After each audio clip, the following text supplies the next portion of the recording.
Nashukuru sana Mungu amenitendea makubwa sana katika madhabahu ya Eden. Amina. Lakini kubwa zaidi alinitendea ni kwa huyu mtoto. Mimi na mtoto mmoja, nilikuwa na mtoto mmoja. Sasa hivi ana miaka 25. Na huyu ndo wa pili. Ndio. Nimetafuta sana ndani ya miaka 23. Ametafuta sana ndani ya miaka 23.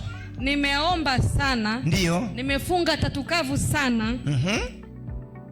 Kama miaka karibu 15, 16. Mimi ni kwenye maombi kwa ajili ya mtoto tu. Ndio. Sikubahatika. Siku moja nilimwambia Mungu nikifikisha miaka, hapa nilikuwa na miaka 38. Nikasema nikifikisha miaka 40, Mungu usinipe tena mtoto. Niachie huyo mmoja tu uliyenipa. Siku moja nikiwa nimelala nyumbani, kuna kitu kiliniambia katika ndoto. Kile ulichokuwa nakiomba siku zote, inuka uende kanisani utakipata. Sasa asubuhi nilivyoamka, sikujua nilikuwa sijafika hapa. Mimi ni Mroma. Nikasema sasa niende kanisa gani? Niende Roma, niende wapi? Nimekaa nyumbani hivi asubuhi hiyo.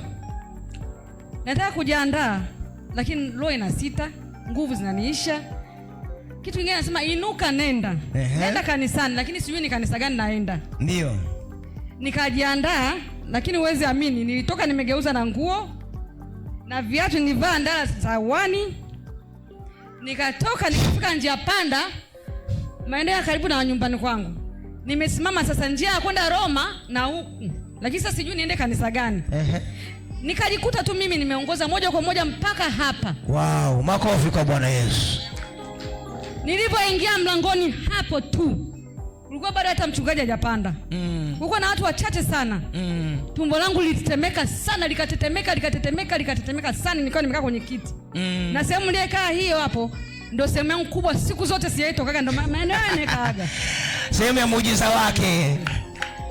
Ni tumbo langu lilitetemeka sana. Kuna mtumishi mmoja sasa hivi simuoni, alikuja akanishika hapa tumboni, akaomba, akaniachia. Mungu alitenda muujiza mkubwa sana. Sikumaliza hata miezi mitatu, nilibeba mimba yule mtoto. Nilibeba mimba yule mtoto. Ndio. Sikuumwa, sikupata tatizo la aina yoyote. Mpaka miezi 9 imekamilika, ikapitiza wiki 2 mbele.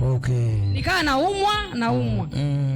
Siku hiyo nakumbuka ilikuwa ni jioni kwenye saa 12 hivi. Saa 11 hivi 12. Dada yangu akaniambia nenda kanisani, akiwa pamoja na wamilika. Nenda kanisani, mchungaji yuko pale, akakuombee. Nikasema hapana. Lakini baadaye nilipozidi uchungu nauma, lakini nikasema ngoja niende. Nikaja mpaka hapa. Tena nikuja kwa vikwazo vikubwa nusu nianguke. Nikafika nikamkuta mchungaji Audas na mchungaji. Mchungaji Audas akanichukua tukakaa naye pale. Nikamweleza jinsi mambo ndiye pitia. Ni mengi sana, na maana nasema kwa ufupi.